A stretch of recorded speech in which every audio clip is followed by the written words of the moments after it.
soon, and a bunch of other things that are going on. But yeah, I see Jenny just got here too. So if she wants to go ahead, whenever she has a minute to throw up the uh, the deck, we can get started there. But yeah, welcome back, Drew. Glad that you're safe and family's all right.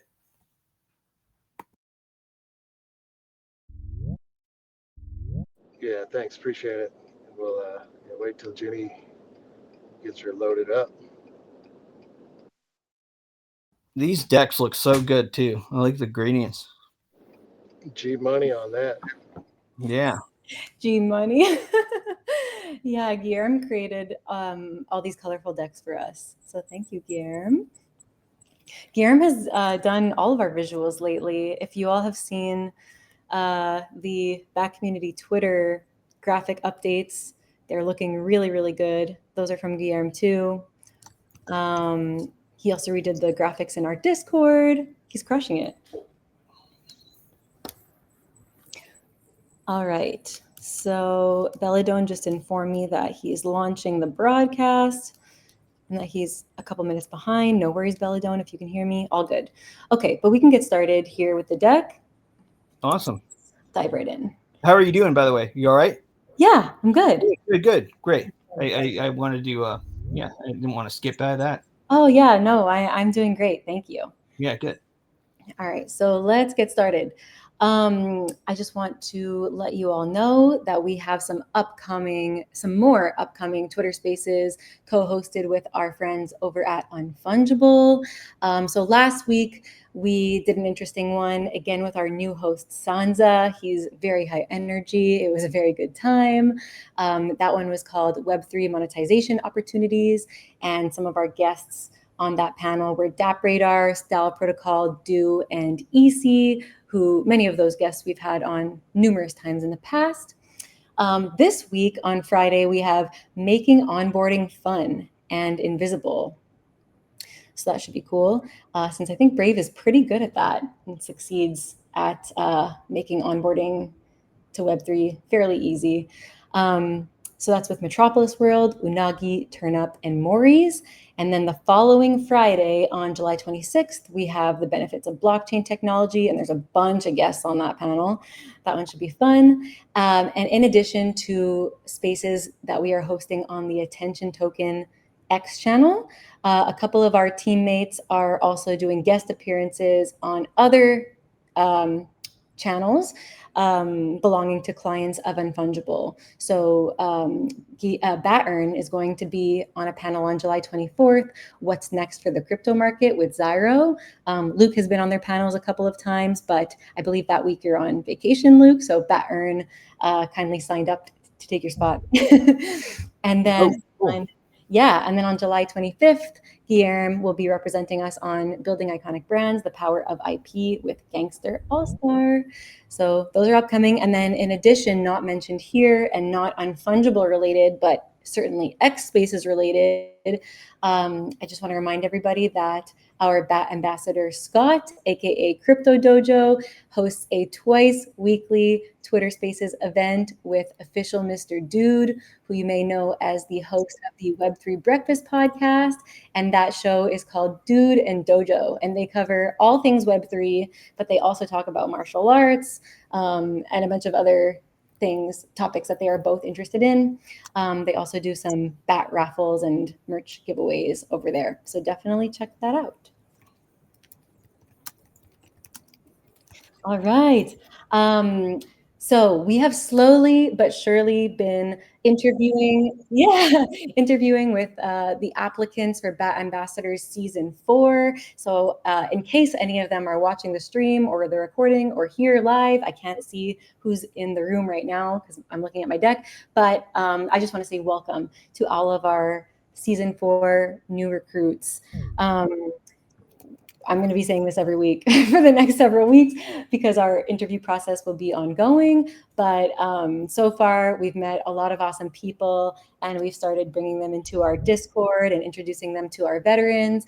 And we're really excited about the people we have on board so far. So just want to, give a warm welcome to all of them, and also to thank our veteran ambassadors who've been in the program for in some cases, multiple seasons, for being so welcoming and just so fabulous with assisting the new members and helping them get, familiar with the server, and helping us out on our, oh, sorry guys, hang on a second. Sorry. Okay. It's like somehow I don't get text messages all day until I'm doing a presentation. But anyways, yeah, so I just want to say thank you to our veteran ambassadors for being very welcoming and helping the newbies feel welcome. And you all know who you are. But yes, thank you. And I just wanted to sort of show you what the process has been like for interviewing and introducing the new members to the program, because it's a little bit of an involved process. So as many of you know, we had that application form, our season 4 application form that we published on X about a month and a half ago. And in that time, we've received over 100 applications, 101 applications to date. As you can imagine, that takes some time to go through. We actually read through all of them.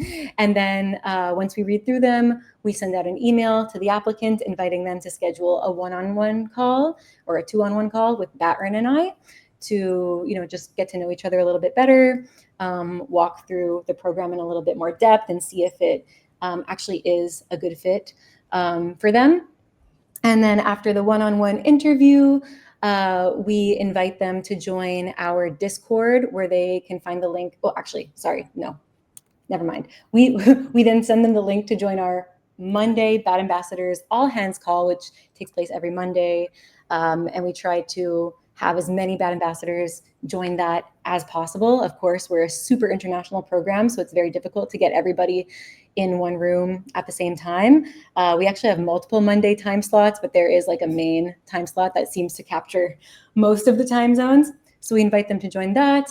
And on that Monday call, that's where they get introduced to all the other ambassadors in the program. We do a little icebreaker. We kind of just talk about various initiatives taking place that week and ongoing, and just make introductions.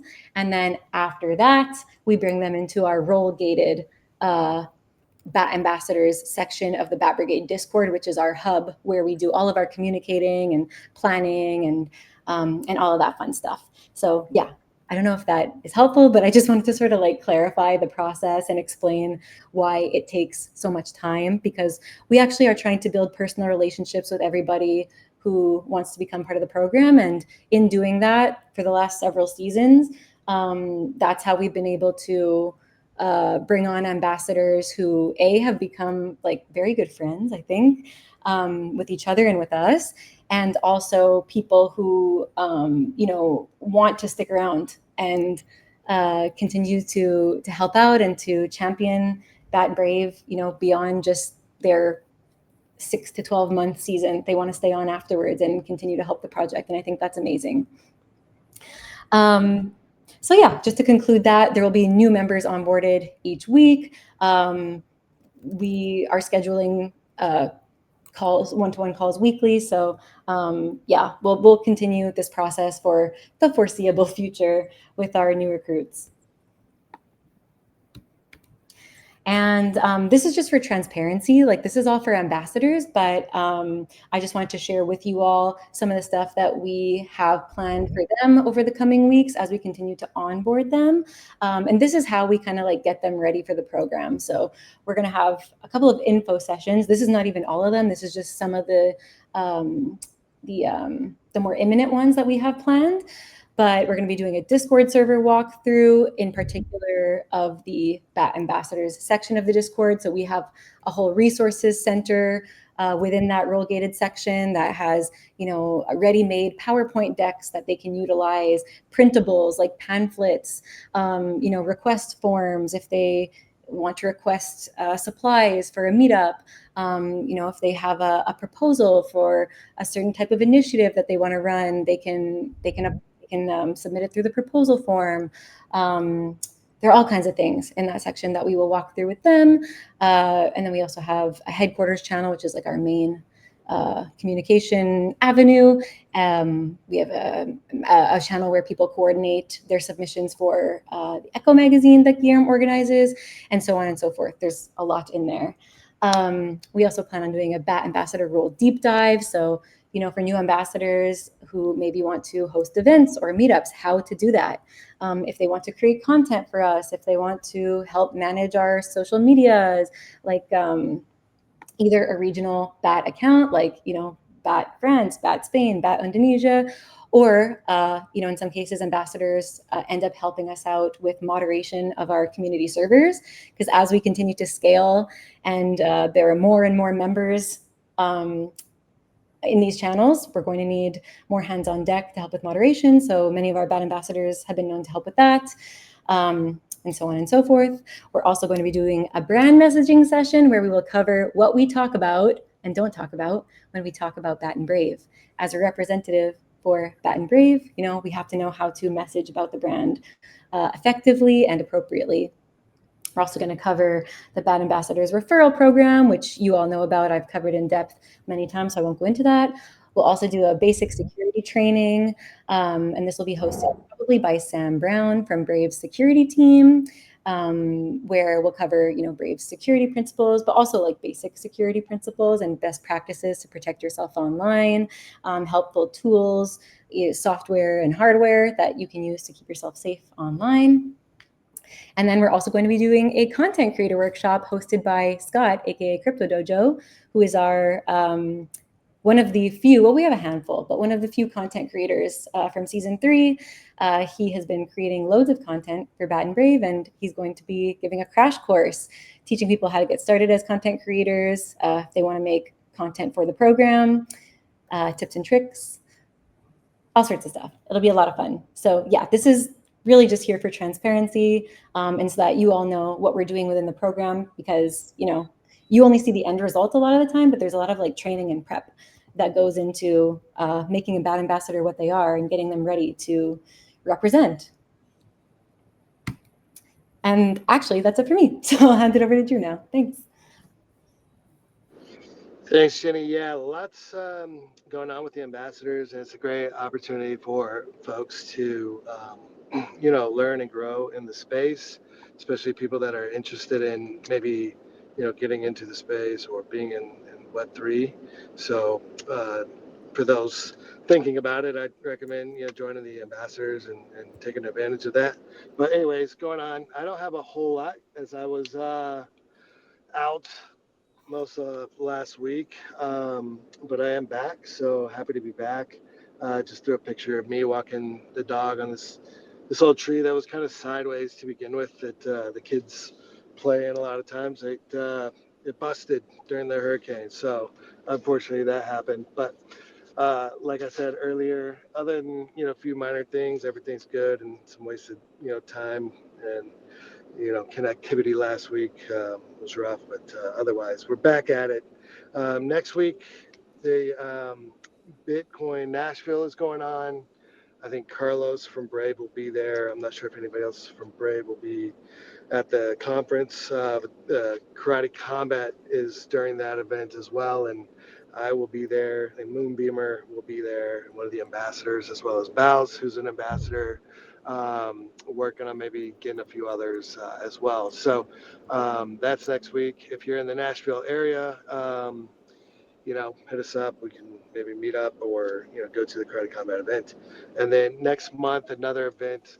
This one, Brave is actually sponsoring. It's called Rare Evo, and that's in Vegas. That's August 15th or 17th. I know we mentioned it before, but if anybody's in the area or is going to be around, let's get you over there, and so we can meet up and things like that. And then the normal community events in the Discord and whatnot, spaces on Twitter or X, our normal spaces on Friday. And then, like Jenny mentioned, we have a lot of other spaces that we join as well, and that Luke joins. And I think next week, Guillermo, Battern, and Jenny are joining some of the Unpunchable spaces as well as guests.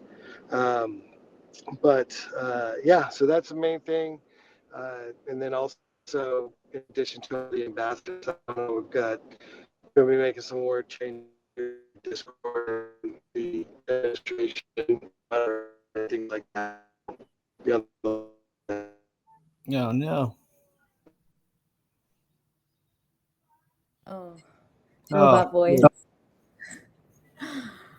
Oh, Drew, we lost you. You lost me? Oh, yeah. you're back. You're back. VoIPing. Oh, did Ooh. Oh no. you,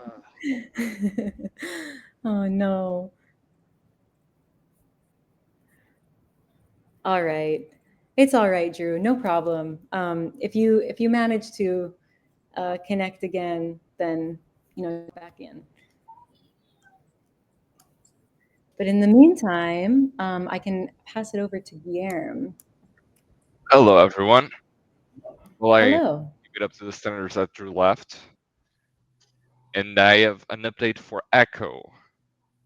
So basically, like we've been working on Echo, we already have a time frame of the release, but we still haven't picked today. But it will be sometime in September. Probably will be after Solana's event in Singapore, because that might be a big one, and I think that Brave is gonna be there. So there'll be some place where we can create some more hype and bring some more subscribers to the magazine. So maybe sometime after that. Next slide, Jenny, please. So this is all of the projects that we are featuring on this upcoming issue that will be around meme coins.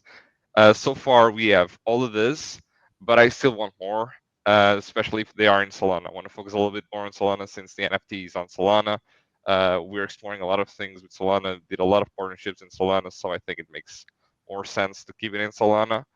Right now we did Motai, Guac, Wen, Woofy. This is things that I covered past week, but we're going to do some more. We're going to cover Toshi, we're gonna cover Harry Potter, Obama, Sonic Taninu. That was a long one. We're gonna cover Smurf Cat and a few others. Just want some more quantity for it and find some quality projects that I've had. Some of them I had the pleasure of meeting, and the other ones I'm just finding and the community is promoting them, like Woofy, for example. So doing these projects, these first five, I went specifically because they were part of Fluke's meme campaign, the one where they ran Brave ads. Um, and that's also a program that I want to feature on the magazine itself, so people can actually read a little bit more in depth um, of how it went, of how that program went, analytics behind it, and all that jazz, uh, and the thought process behind it, if Fluke is up to it. That will lead not only to cross promotion as well as highlight the ad spaces that might, um, you know, just get other projects to also want to come and advertise on Brave. So that would be a cool thing to see. And the cross promotion is basically just reaching out to them and say, hey, we're featuring you guys here. And some of them are game to cross posting and just share it so we can bring more users to Echo. And later on, if all goes well and creating this utility, we can create some more bat use cases, which would be phenomenal. I provided some examples in the slide, but there are plenty more other ideas that might come or you know just show up. Even with the development of tech, there's a lot of things that we can do now that we couldn't do a few years ago in NFTs. Like NFTs weren't even as big as they were a year or so ago. Like things move so fast. So there might be a lot that comes from this program and from all these meme coins. And if that can provide more bad utility, I'm all for to it. And the next slide is just a fun one. So at the end of each issue of Echo, I have like a little section where I invite people to come write for Echo, and just basically as a Proton email. This was inspired by Byte. That's why there's a page from Byte on the left side. They did just that. They invited users to come write for the magazine. And I thought that was a really beautiful thing, since Web3 can be summarized, in my opinion, into community. So that brings it all into one place, and we actually received an email. There's someone who's going to feature an article on this upcoming issue. That is just someone who read the magazine on the past issue and really liked it and wanted to contribute. So I'm very happy with that. And that is it from my side. If you have any questions or any other things, let me know. Thank you. Also, that was a great slide. The why these projects, you know? I think we always must address why we are doing something. And sometimes things, the why is clear to us, but not clear to others. So it's important to communicate it. Thanks for that. And I also just wanted to mention that Bat Earn is not here tonight because I had him stay up late doing Ambassador 101 interviews with me, but he has been working very hard on ambassador-related work with me the past several weeks. And also Paula has been focused this week on localization for Brave Ads Self-Serve Help Center. So that's been her focus, and that's why there are no slides from her in the deck this week. But yeah, that's all for us. If you have any questions for us, let us know. Thanks. Let me Back to just you, add Luke. one really quick thing. Shrapnel, things are moving really, really nicely, and I'm pretty certain that next week I'm actually able to show something. So that is cool and exciting. I'll bring it on back to you, Luke. Thanks, guys. That's awesome. Also, Guillermo, like I think you're getting like video game fame. I just tweeted that one out, so I'm gonna put it in chat. But that was kind of funny. I was like, geez, Guillermo's getting in my my screen. But no, super excited for Echo. It looks really cool, and I need to connect with you on those stats, which maybe I'll set some time with you like tomorrow or something, whenever you've got time. But should be pretty good. Love to share those stats and make sure they get into the issue. I see Crippled Resistance has a hand up. How's it going? Good, how are you? Doing well, doing well. I did have a quick question for the ambassadors. Does the program have like an inside track to getting employed with Brave officially? Yeah, Jenny, do you want to get that one? Yeah, that's a good question. I think it certainly provides experience for folks who are interested in gaining employment in the Web3 space later on. I can say that, you know, many or most of the folks on my team, I think many of you know, have come from the community, started off as volunteer contributors to the project, myself included. I started contributing to the BAT Slack back in the day before the BAT token launch. Oops, oh, sorry everyone. Sorry about that. Goodness. So, and actually, a couple of our ambassadors who have helped out with Web3 like collaborations through the Bad Ambassadors program have received opportunities from projects that we have partnered with. So that's interesting as well. I wouldn't say there's like a guaranteed track to like employment down the line, but I think you can certainly, you know, put the experience on your resume, and it can work well for that purpose. And of course, if positions open up at Brave that are fitting, then of course, I think having been in the program gives you a leg up. Yeah, and haven't we had a couple of folks like we've given like references for them and stuff like that, or they've been able to put it, you know, on their I don't know, their resume or something? Yeah, absolutely. So you can, you know, for ambassadors in the program, once they've completed the program, they can put, you know, the experience on their LinkedIn profile or in their CV as volunteer experience. But we've also written like specific letters of recommendation for people who are seeking specific jobs. And I think at least in one case, it helped one of our participants get a job. I don't think the job was in Web3, but I think our reference letter helped quite a bit. So yeah, hope that answers the question. Thank you. You're welcome. Thanks for the question. Cool. Anybody have any other questions you want to bring up, or anything you guys want to talk about? The floor is open. We are happy to talk about whatever. I put a couple of links too that we had a couple of interesting Brave Technologist episodes. If folks are interested, I interviewed Bartosz Lipinski in the episode that came out last week. He's the CEO and the founder of Cube Exchange. It was actually a pretty interesting conversation because I think there've been like Backpack and Cube both came out, like, startups both started after the whole FTX debacle and everything. And Cube in particular has got a pretty interesting approach using NPCs to like do everything, have on chain, like be able to verify everything on chain. So beyond like kind of proof of reserves or whatever, Band-Aid approaches that legacy exchanges were doing, they kind of have this opportunity to do it from the ground up. So that one's interesting. And then I had a episode drop yesterday where I spoke with the head of the cyber crime coordination for the EU Commission. That was pretty interesting. And we have a bunch of other solid guests that are lined up, and some cool ones with some Brave folks too. That one in particular, I think you guys will be pretty stoked to hear about coming up. So if you haven't checked that out, I put some links in the chat. And then anybody, floor is open for any other questions or anything you guys want to talk about. I have a tough one. Yeah, let's do it.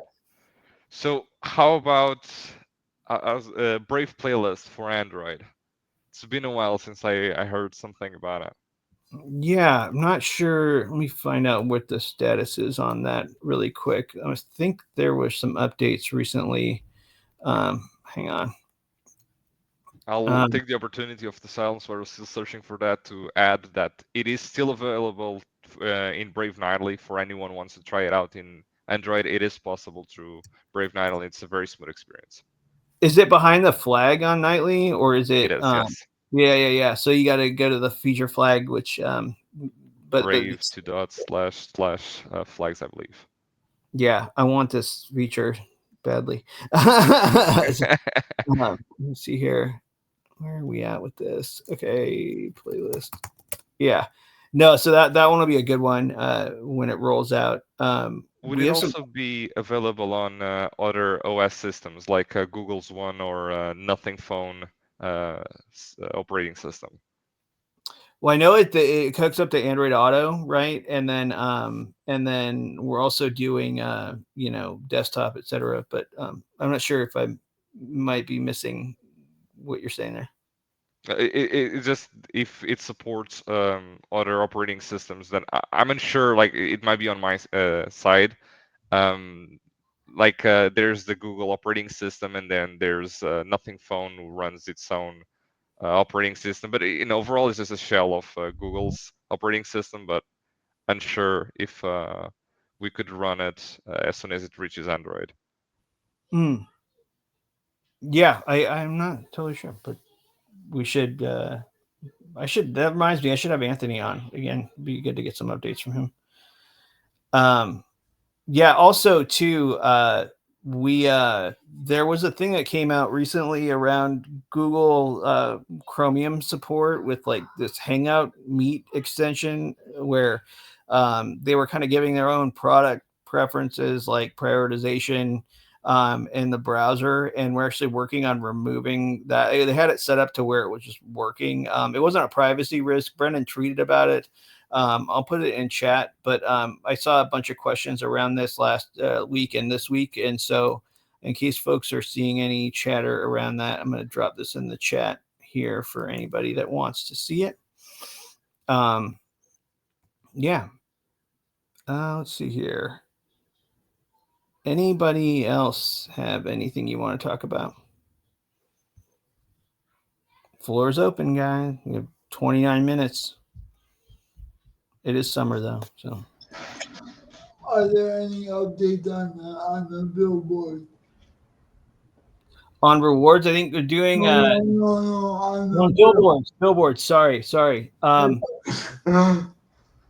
Yeah, I'm not sure what the latest is on the billboards. I know that they're running for a little while, and the team's looking at some other cities, but I'm not sure exactly like when the next ones are going to go up.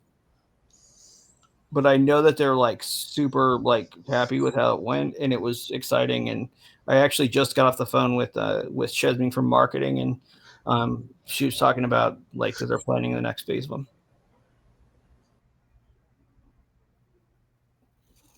Cool.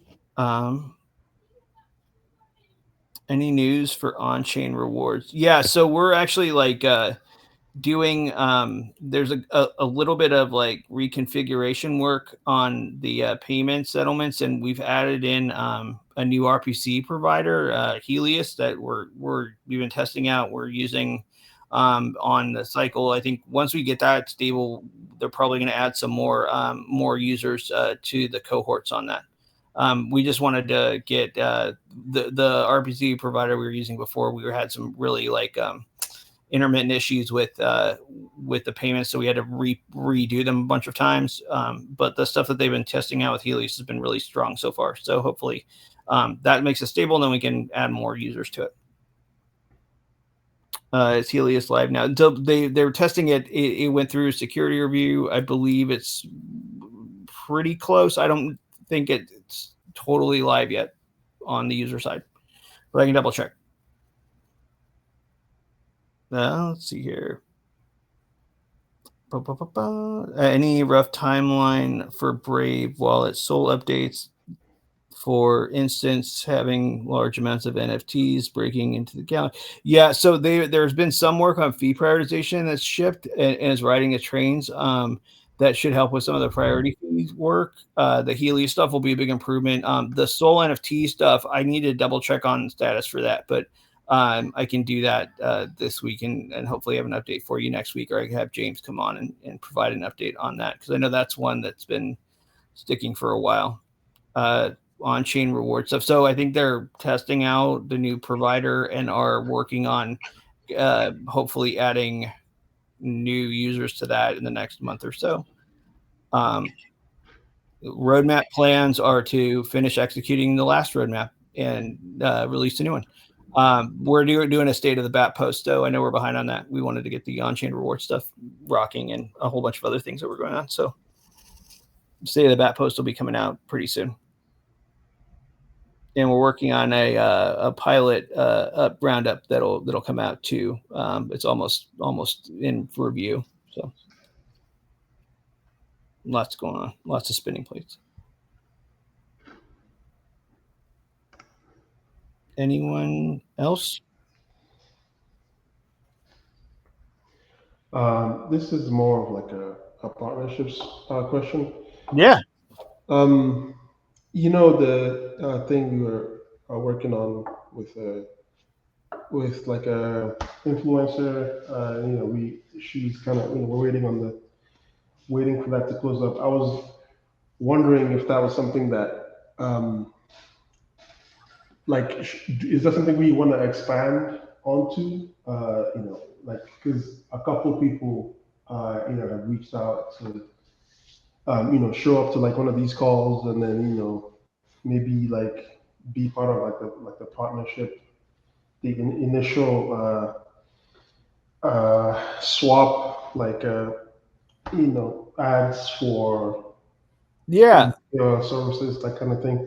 Yeah, I think if you have some that have been approaching, like, hit me up on the side, and we can evaluate them too. Like I have there's a few that we're actively like trying to get onboarded now. But I'd love to see what other ones you've got that have contacted you, and we can kind of weigh them out and see which ones, like if it's the right fit or not, or whatever. Like totally open to looking at them though. Yeah, you know, the thing is, like, I feel like the people who might actually be worthwhile would need to be approached, as opposed to like the people approaching right now. But I didn't know if that was a good thing to do or not. You know? Yeah, well, hit me up with your thoughts on which ones you like, and then we can get a list going. Because there's some where, like, what would be great is to have folks, and for the broader folks here. So, like, one thing we've been working on is like getting Brave and Bat more attention from folks that are active in the space and have podcasts and other channels, and doing it in different kinds of, like, I think the key is to do it so that we don't have too much overlap from every single person, so we can get a broader kind of a broader sense of coverage within crypto for Brave and Bat. And so we're talking with a few of them, and this is where the pilot stuff has come in handy, because we've been able to like show some numbers that are getting some attention around it, and do some make some deals where we can get help to drive growth for their podcast incrementally, or if they're new and they're doing something, getting more numbers up for them, and then in exchange they'll talk about Brave and Bad or cover our product release stuff or other things like that. So if folks have ideas for people that they'd like to see like talking about Brave or Bad, like, hey, send me a DM. Love to hear what you got. Okay, yeah, thanks. I'll send you some names. Yeah, man. Have you heard anything from Funbank too? No. So we're supposed to do like the second episode of that Afro Spaces, and Adam, who's not here, reached out to them to show up on that episode. So we'll get to talk to them on that day, but we haven't like set up a good day and time, just because the time zones is so like different for people in East Africa versus West Africa versus where I am here in the Eastern U.S. So we'll talk to them probably sometime this week, and then any updates we'll bring back. Awesome. That sounds great. Cool. Yeah. I know it's kind of a light week. It's partially because it's summer, but if anybody else has anything I want to talk about, let's talk about it. I know that Brave did not do political ads, but is there any chance that people would be able to opt in to different kind of ads, like more options? I've talked about this before, since there's a lot of political ad money out there right now. It would be good for Brave, unfortunately, but it would be a good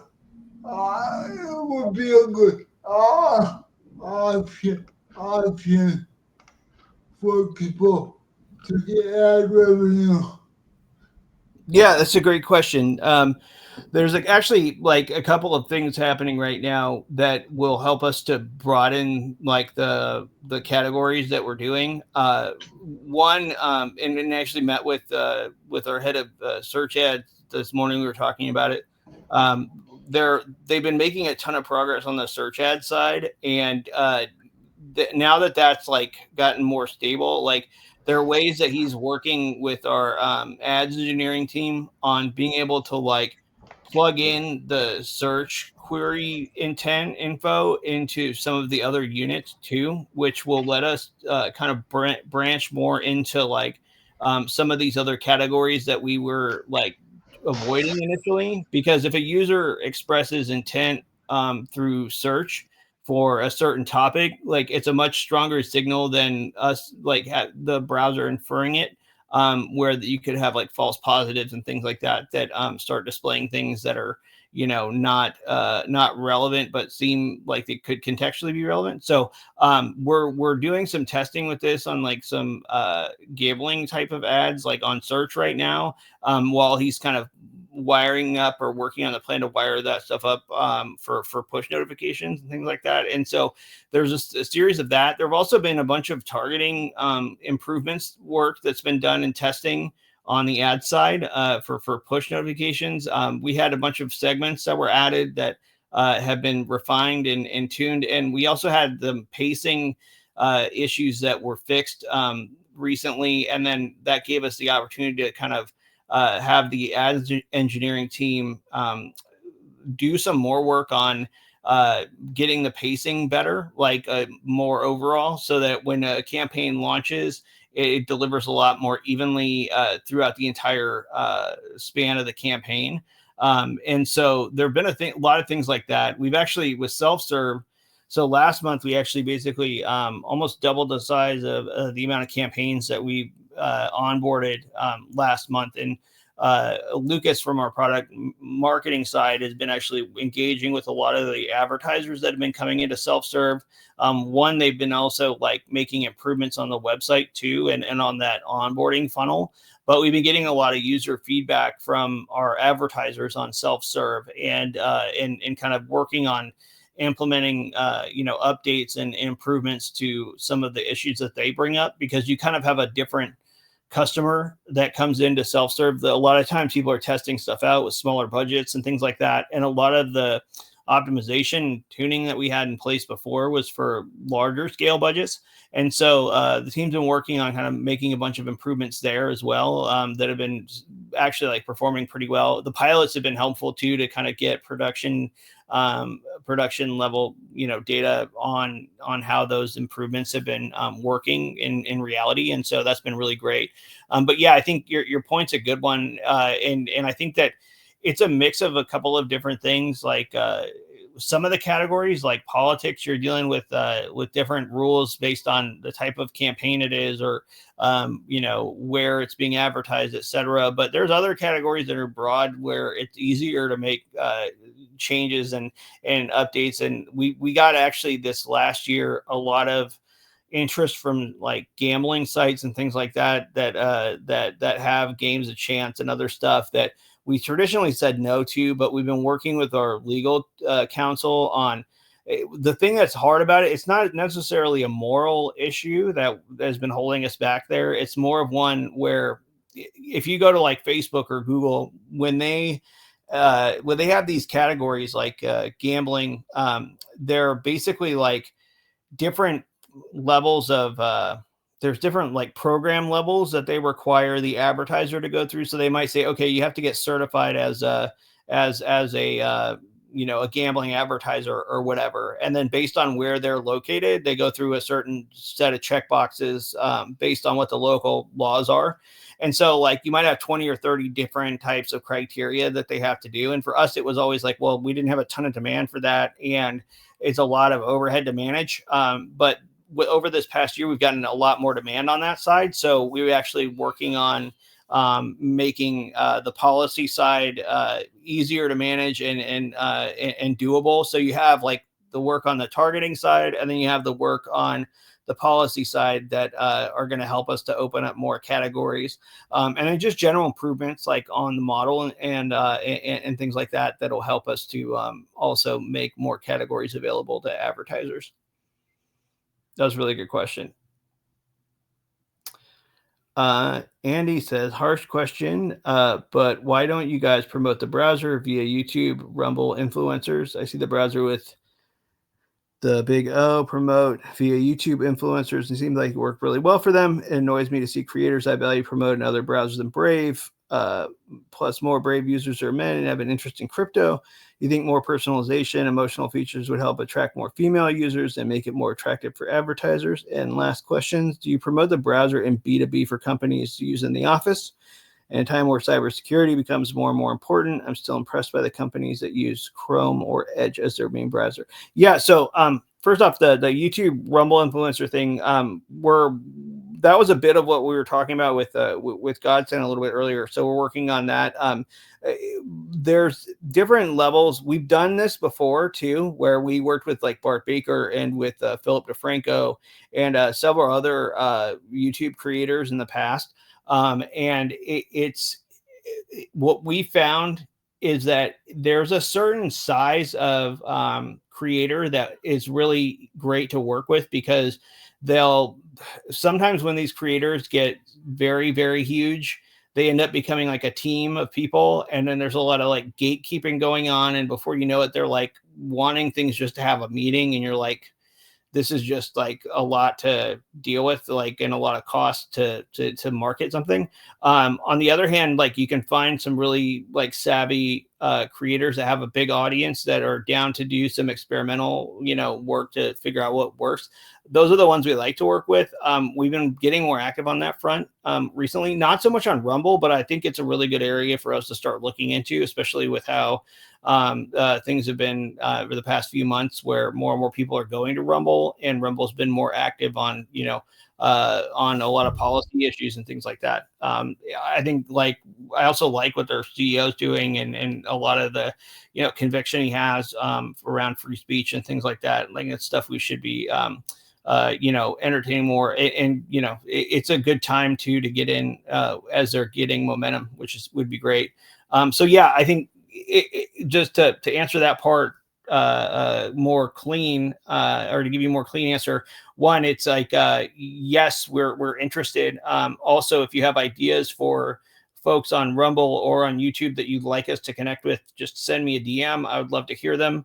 And put them up for consideration.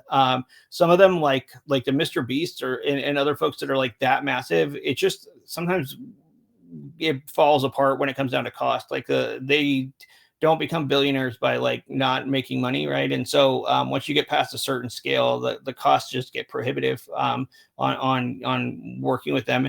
And also sometimes too, it's like you really want to find the right fit, because if you find somebody that likes the product, they're going to just, one, be using it more often, kind of like casually, but also they just feel motivated to talk about it more. And so, finding the right fit is really important for that. And then let's see here. More personalization, emotional features would attract more female users. I think that a lot of it is messaging, right? Like, I think a lot of it could be how we message, using messaging that's connects more with females audience. And some of this is like, I've talked to our head of marketing about this a lot, actually, because you have users that just kind of naturally gravitate toward the platform, and those are like your early lead users. But the nice thing is, I don't really think we need to add a lot, like so many of the features that we ship just as a first principle features, right? Like, privacy protection, things like that. Like, if they could be framed in a context that connect more with like parents or, female audience, like there's ways we could frame that and get that messaging out there and get that audience. I think that's like pretty low hanging fruit. And our teams work with some agencies on trying to scope some of that. And some of it's been okay, and some of it's been not so great. Like, it's also weird because sometimes you get these campaigns and you're like, we want to shake it up and go to a broader audience. And then these agencies give you stuff where it's just like totally hyperbolic and not very good. And you realize, gosh, it took us a long time to get you guys to get me something we don't like.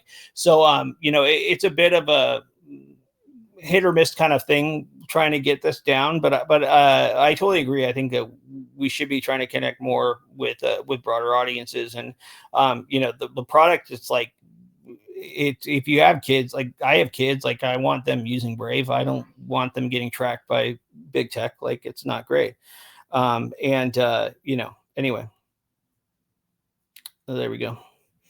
I agree too with Guillermo on the culinary cooking market. We've done a bunch of like social posts around recipes, etc. Yep. I don't know, Baz, if you want to go more into the messaging, we can talk about that, or we can go over that another time. Or you can hit me up on the side on that too if you want. We'd be happy to kind of dig in more on that around the messaging.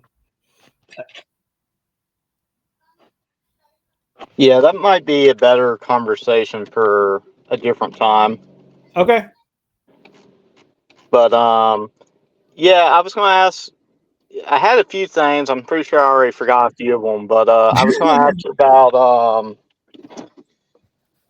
I wanted to kind of mention why I was also asking about the Brave Wallet stuff with the NFT support, because Guillermo's doing all this great work with Drip, and like that's ideally supposed to be something that helps promote Brave, but in some ways, if the wallet's dropping the ball and like shows a lot of issues if you use drip, it kind of makes us look bad, and that's where it's kind of in a way makes us look bad when it's really something that should be making Brave look good, potentially.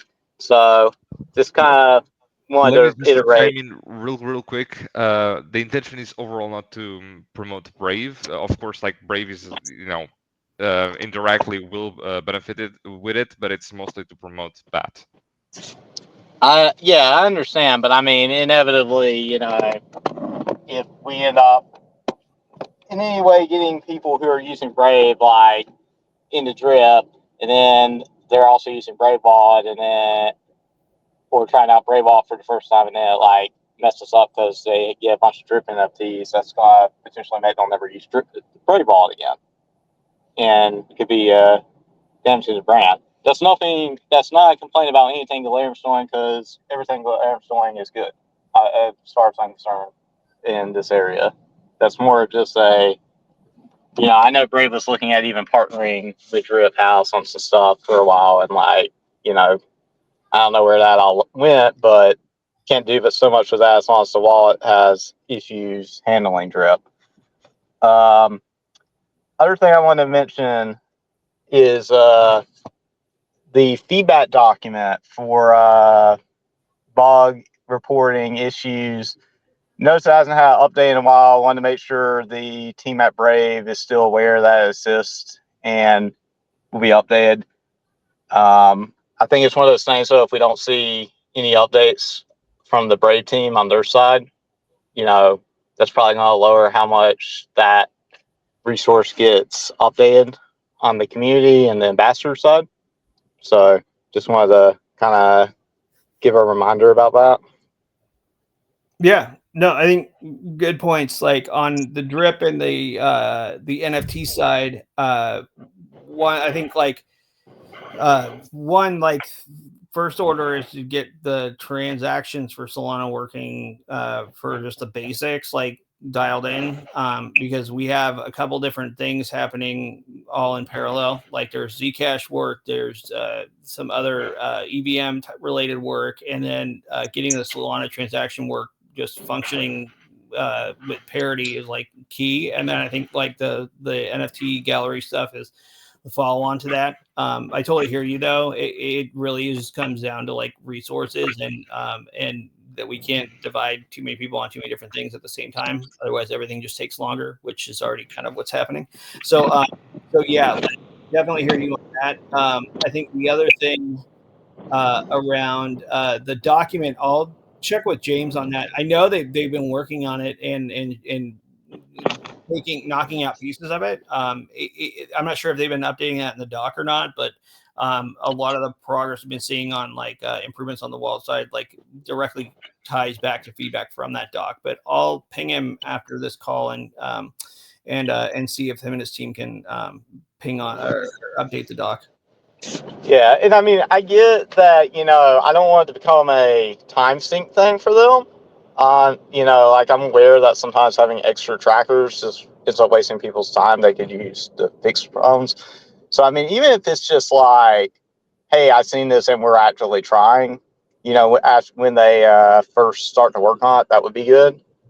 Yeah, I mean, it might be cool. Like, I mean, we could even like in a column in there, like add some radio buttons to where like it's like shipped in nightly or actively being worked on or being spec or something like that. So you have some indicator, because like where I'm coming from, you guys put a lot of time into like putting things into that document, and like there should be some indication, right? So that you guys, because it can do other things, right? Like you guys could be sitting there thinking like, well, gosh, I've seen these 3 other things, but I don't want to add it because these other things aren't done yet, right? Like, and people kind of sometimes they get weary of adding more things when there's a long list, right?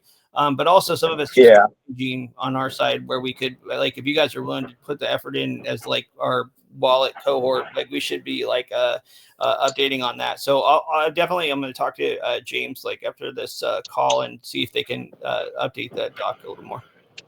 It's also very helpful for me because, for instance, I was talking to a developer for a project that I think it has some hype around. I'm not going to name the names, but like their comment to me was, okay, well, you need to basically import into a different wallet so you can get your claim. And, you know, like they kind of gave me this like candid feedback. They're like, yeah, you know, honestly, the wallet, I've used Brave Wallet some, like it just seemed like it had a ton of issues. And it's like, you know, I can obviously play some defense because I know the wallet has improved a lot in some ways. And, you know, it's hard to know exactly when they do it, but, you know, if there's a lot of things on the feedback doc and it's not clear if they're been addressed or are getting addressed, you know, it kind of makes it a little bit hard to do but so much defense, because if I over extend and then they go try it out, you know, and it still is having issues, they're probably just going to be like, okay, well, I'm never going to borrow again, you know. Yeah, you don't want to look like you don't want to look like an ass, and we don't want you to look like an ass when you're talking to these guys, like candidly, right? Like, and I think also like you know, let me know. You don't have to do it right now, but like over DM, which app that was too, because if there's an issue with claims on that stuff, like sometimes there are issues we can have fixes on quickly. Sometimes it's not, but if we know what they are, we can at least look at them and ping that. But totally hear you. Like it should be like, yeah, but I'll get on James about that, because it definitely should be. We should be like making it easier on you guys because you're out there talking to people. Okay, yeah, that'd be great. Yeah, because that's like the last thing we want is for you guys to like. I mean, and I feel like I deal with this on my own sometimes too, where there are certain things where I'll like you know, mention the wallet and somebody comes back and says, well, this doesn't work, or I had this issue or whatever. I'm like, oh wait, what? And then I'm like, oh, you almost feel like you're putting your foot in your mouth or something. So yeah, it's like you don't want to hurt your credibility, especially if you're asking them to like go back and try something. Yeah, totally. No, I appreciate it, man. Yeah, I'll talk to James about that right after this. All right. Well, I think we're just about at time. So why don't we'll call it. Thank you everybody for joining the call today. We'll be back 1 week from today. Same bat time, same bat channel. Until then, have a good one, and I will see you all online. Take it easy, y'all. Bye. Bye. Everyone. See everyone. Recording has stopped.